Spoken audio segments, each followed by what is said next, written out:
حضرت ابو ہریرہ رضی اللہ عنہ سے روایت کیا ہے کہ انہوں نے کہا کہ رسول اللہ صلی اللہ علیہ وآلہ وسلم نے فرمایا کہ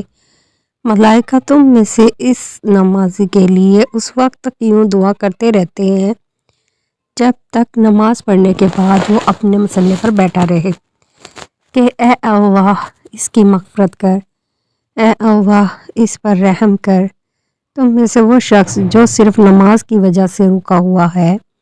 گھر جانے سے سوا نماز کے اور کوئی چیز اس کے لیے مانا نہیں، تو اس کا یہ سارا وقت نماز ہی میں شمار ہوگا۔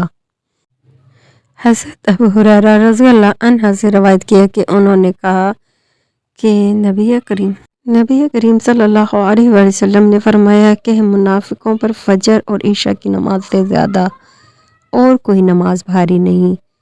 اگر انہیں معلوم ہوتا کہ ان کا ثواب کتنا زیادہ ہے اور چل نہ سکتے تو گھٹنوں کے بل گھسٹ کر آتے،